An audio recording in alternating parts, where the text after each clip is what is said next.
साईं सच्चरित अध्याय 13। अन्य कई लीलाएं रोग निवारण। भीमाजी पाटिल। बाला गणपत दर्जी, बापू साहब फूटी, आलंदी के स्वामी, काका महाजनी, हरदा के दत्तोपंत। माया की अभेद शक्ति। बाबा के शब्द सदैव सक्षिप्त, अर्थपूर्ण, गुरुड़ और विधता पूर्ण तथा समतोल रहते थे। वे सदा निश्चिंत और निर्भय रहते थे। उनका कथन था, मैं फकीर हूं, ना तो मेरे कोई स्त्री है और ना ही घर द्वार ही है। सब चिंताओं को त्याग कर मैं एक ही स्थान पर रहता हूं, फिर भी माया मुझे कष्ट पहुंचाया करती है। मैं स्वयं को तो भूल चुका हूं, परंतु माया मुझे नहीं भूलती, क्योंकि वह मुझे अपने चक्र में फंसा लेती है। श्री हरि की ये माया ब्रह्मादि को भी नहीं छोड़ती, फिर मुझ सरीके फकीर का तो कहना ही क्या है। परंतु जो हरि की शरण लेंगे वह उनकी कृपा से माया जाल से मुक्त हो जाएंगे। इस प्रकार बाबा ने माया की शक्ति का परिचय दिया। भगवान श्री कृष्ण भागवत में उद्धव से कहते हैं, संत मेरे जीवित स्वरूप हैं। और बाबा का भी कहना यही था कि वे भाग्यशाली हैं जिनके समस्त पाप नष्ट होने हो, वे ही मेरी उपासना की ओर अग्रसर होते हैं।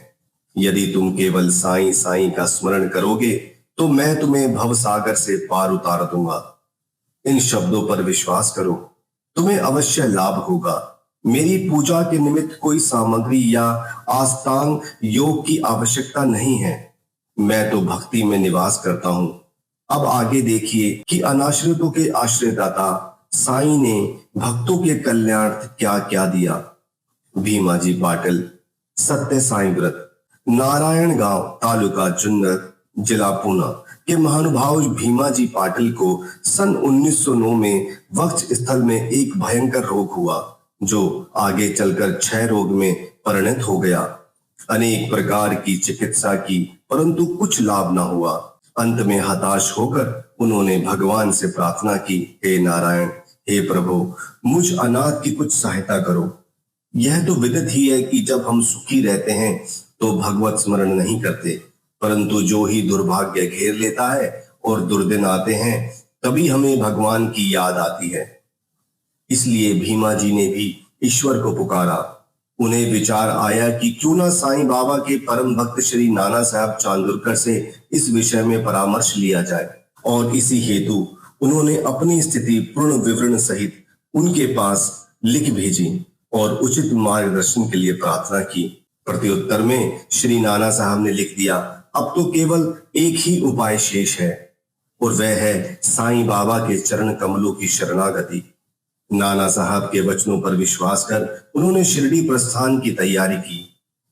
उन्हें शिरडी में लाया गया और मस्जिद में ले जाकर लिटाया गया। श्री नाना साहब और श्यामा भी उस समय वहां उपस्थित थे।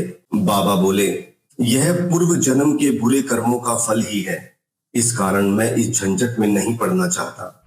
यह सुनकर रोगी अत्यंत निराश होकर करुणा स्वर में बोला, मैं बिल्कुल निस्सहाय हूं और अंतिम आशा लेकर आपके श्री चरणों में आया हूं। आपसे दया की भीख मांगता हूं, हे दीनों के शरण, मुझ पर दया करो। इस प्रार्थना से बाबा का हृदय द्रवित हो आया। वह बोले, अच्छा ठहरो, चिंता न करो, तुम्हारे दुखों का अंत शीघ्र होगा। कोई कितना भी दुखित और पीड़ित क्यों ना हो, जैसे ही वह मस्जिद की सीढ़ियों पर पैर रखता है वह सुखी हो जाता है। मस्जिद का फकीर बहुत दयालु है, वह तुम्हारे रोग को भी निर्मूल कर देगा। वह तो सब पर प्रेम और दया रखकर रक्षा करता है। रोगी को हर 5वें मिनट पर खून की उल्टियां हुआ करती थी, परंतु बाबा के समक्ष उसे कोई उल्टी ना हुई। जिस समय से बाबा ने अपने श्री मुख से आशा और दयापूर्ण शब्दों में उक्त उद्गार प्रकट किए, उसी समय से रोग ने पलटा खाया। बाबा ने रोगी को भीमाबाई के घर में ठहरने को कहा। वह स्थान इस प्रकार के रोगी को सुविधाजनक और स्वास्थ्यप्रद तो ना था, फिर भी बाबा की आज्ञा कौन टाल सकता था। वहां पर रहते हुए बाबा ने 2 स्वैपन देकर उसका रोग हरण कर लिया। पहले स्वैपन में रोगी ने देखा कि वह एक विद्यार्थी है और शिक्षक के सामने कविता मुखाग्र ना कर सकने के दंड स्वरूप बेंतों की मार से असहनीय कष्ट भोग रहा है। दूसरे स्वैपन में उसने देखा कि कोई हृदय पर नीचे से ऊपर और ऊपर से नीचे की ओर पत्थर घुमा रहा है, जिससे उसे असह्य पीड़ा हो रही है। स्वप्न में इस प्रकार कष्ट पाकर वह स्वस्थ हो गया और घर लौट आया। फिर वह कभी कभी शिरडी आता, साईं बाबा की दया का स्मरण कर साष्टांग प्रणाम करता था। बाबा अपने भक्तों से किसी वस्तु की आशा ना रखते थे। वे तो केवल स्मरण, दृढ़ निष्ठा और भक्ति के ही भूखे थे। महाराष्ट्र के लोग प्रतिपक्ष या प्रतिमास सदैव सत्यनारायण का व्रत किया करते हैं, परंतु अपने गांव पहुंचने पर भीमाजी पाटिल ने सत्यनारायण व्रत के स्थान पर एक नया ही व्रत सत्य साईं व्रत का प्रारंभ कर दिया। बाला गणपत दर्जी एक दूसरे भक्त जिनका नाम बाला गणपत दर्जी था, एक समय जीर्ण ज्वर से पीड़ित हुए। उन्होंने सब प्रकार की दवाइयां और काढ़े लिए, परंतु उनसे कोई लाभ ना हुआ। जब ज्वर तिल मात्र भी ना घटा तो वह शिरडी दौड़े और बाबा के श्री चरणों की शरण ली। बाबा ने उन्हें विचित्र आदेश दिया कि लक्ष्मी मंदिर के पास जाकर एक काले कुत्ते को थोड़ा सा दही और चावल खिलाओ। वह यह समझ ना सके कि इस आदेश का पालन कैसे करें। घर पहुंचकर चावल और दही लेकर वे लक्ष्मी मंदिर पहुंचे, जहां उन्हें एक काला कुत्ता पूंछ हिलाते हुए दिखा। उन्होंने वह चावल और दही उस कुत्ते के सामने रख दिया, जिसे वह तुरंत खा गया। इस चरित्र की विशेषता का वर्णन कैसे करूं कि उपयुक्त उपाय करने मात्र से ही बाला दर्जी का ज्वर हमेशा के लिए जाता रहा। बापू साहेब बूटी श्रीमान बापू साहेब बूटी एक बार ओलंपिक रोग से पीड़ित हुए। उनकी अलमारी में अनेक औषधियां थी, परंतु कोई भी गुणकारी ना रही थी। बापू साहब ओलंपिक के कारण अति दुर्बल हो गए। उनकी स्थिति इतनी गंभीर हो गई कि अब वह मस्जिद में जाकर बाबा के दर्शन करने को भी असमर्थ थे। बाबा ने उन्हें बुलाकर अपने पास सम्मुख बैठाया और बोले, सावधान, अब तुम्हें दस्त ना लगेंगे। अपनी उंगली उठाकर फिर कहने लगे, उल्टियां भी अवश्य रुक जाएंगी। बाबा ने ऐसी कृपा की कि रोग समूल नष्ट हो गया।